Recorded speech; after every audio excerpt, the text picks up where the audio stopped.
தனம் தரும் கல்வி தரும் ஒரு நாளும் தளர்வறியா மனம் தரும் தெய்வ வடிவும் தரும் நெஞ்சில் வஞ்சமில்லா இனம் தரும் நல்லன எல்லாம் தரும் அன்பர் என்பவர்க்கே கனம் தரும் பூங்குழலாள் அபிராமி கலை கண்களே. ஓம் நமச்சிவாய. மேன்மைகள் சைவ நீதி விளங்குக உலகமெல்லாம். நோயற்ற வாழ்வே குறைவற்ற செல்வம்.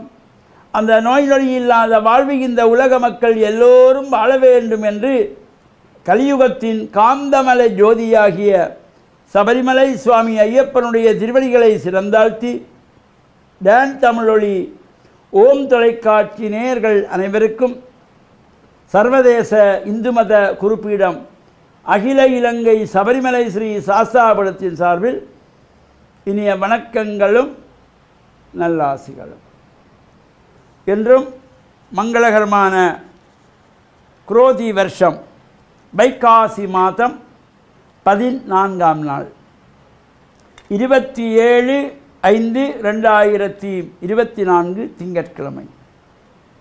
இன்று மலர்ந்திருக்கின்ற இன்றைய பொழுதும் நம் எல்லோருடைய வாழ்விலும் எல்லா விதமான சிறப்புகளும் வெற்றிகளும் கிடைக்க இறையருளும் குருவருளும் பூர்ணமாக நிறைய வேண்டும் என்று பிரார்த்தித்து இன்று சோமவாரம் என்கின்ற திங்கட்கிழமை. நாம் ஆசாரசீரராக ஆலயங்களுக்கு செல்லக்கூடியவர்கள் ஆலயங்களில் சென்று பிரார்த்தனைகள் செய்து இஷ்ட தெய்வங்களை குலதெய்வங்களை வழிபாடு செய்யக்கூடியவர்கள் வழிபாடு செய்யலாம். அதேபோல் பல்வேறு ஆலயங்களில் இந்த உற்சவங்கள் ஆரம்பமாகி நடைபெற்று கொண்டிருக்கின்றன. அவ்வாறு இந்த உற்சவங்கள் நடைபெறுகின்ற ஆலயங்களில் சென்று நாம் பிரார்த்தனை செய்து கொள்ளலாம். நேற்றைய தினம் மீன்பாடும் தேன்நாடு என்று போற்றுகின்ற மட்டக்களப்பு மாவட்டத்திலே செங்கலடி என்கின்றதாகிய அந்த புண்ணிய பூமியிலே கோவில் கொண்டு எழுந்தருளியுள்ள ஸ்ரீ சித்தி விநாயகர் ஆலயத்தினுடைய வருடாந்த மகோத்சவம் நேற்றைய தினம் கொடியேற்றத்தோடு ஆரம்பமாகி இன்று 2ஆம் நாள் உற்சவம். இந்த துவஜாரோகண உற்சவம் நடைபெறுகின்ற பொழுது இறைவனுடைய ஐந்தொழில்களை குறிப்பவை இந்த உற்சவங்கள். சிருஷ்டி, திதி, சம்ஹாரம், திரோபவம், அனுக்கிரகம். படைத்தல், காத்தல், அழித்தல், மறைத்தல், அருளல் என்கின்ற ஐந்தொழில்களை இறைவன் புரிகின்ற காலம் இந்த உற்சவம். இந்த மகோத்சவத்திலே இறைவன் முதல் 3 நாட்கள் படைப்பு தொழிலை குறிக்கின்ற வகையிலும் அடுத்த 3 நாட்கள் காத்த தொழிலை குறிக்கின்ற வகையிலும் அடுத்து வருகின்ற சம்ஹார உற்சவம் படைத்தல், காத்தல், அழித்தல், வேட்டை திருவிழா, சப்பர திருவிழா, தேர் திருவிழா இவை சம்ஹாரத்தை குறிப்பது.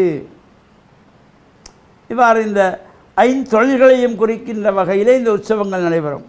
இந்த உற்சவத்திலே மேற்கு திசை நோக்கி யாகசாலை அமைந்திருக்கும். இந்த மகோற்சவத்திலே மட்டும்தான் மேற்கு திசை நோக்கிய யாகசாலை. அந்த யாகசாலையிலே காலை மாலை விசேஷமான ஹோமங்கள் ஆகுதிகள் எல்லாம் நடைபெற்று சுவாமி வசந்த மண்டபத்திலிருந்து எழுந்தருளி உள்வீதி வலம் வந்து அந்த ஈசானத்திலே வந்ததும் யாக தர்சனம், அந்த யாகத்தை பார்ப்பது. தர்சனம் என்றால் பார்ப்பது. எல்லாம் சரியாக நடைபெறுகிறதா என்று காலை மாலையிலே பலம் வந்து இறைவன் தரிசிப்பது. அந்த வகையில் எங்கள் யாகத்திலே விசேஷமான ஹோமங்கள் ஆகுதிகள் நடைபெற்று பூர்ணாகுதி நடைபெற்று புஷ்பாஞ்சலி செய்யப்பட்டு விசேஷ தீப ஆராதனைகளோடு சேவார புராணங்கள் எல்லாம் பாடப்பட்டு சுவாமி புறப்பட்டு அப்புறம் வெளிவீதி வலம் வருகின்ற சிறப்போடு கூடியது. இந்த மகோத்சவ காலங்களிலே இந்த கொடிஸ்தம்ப பூஜை, யாக பூஜை, கும்ப பூஜை, வசந்தண்டவ பூஜை இவையெல்லாம் ஒரு சிறப்பான உற்சவங்களாக நடைபெறுகின்ற இந்த உற்சவ காலத்திலே நாமும் கலந்து இறையருளையெல்லாம் பூர்ணமாக பெற்று மண்ணில் நல்ல வண்ணம் வாழ டான் தமிழொலி ஓம் தொலைக்காட்சி நேயர்கள் அனைவருக்கும் சர்வதேச இந்து மத குறிப்பீடம் அகில இலங்கை சபரிமலை ஸ்ரீ சாஸ்தாபுரத்தின் சார்பில் நல்லாசிகளை கூறிக்கொள்வதில் மனமகிழ்வு கொள்கிறோம். சர்வே ஜனாக சுகினோ பவந்து சமஸ்த சன்மங்களானி சந்து. சுபம்.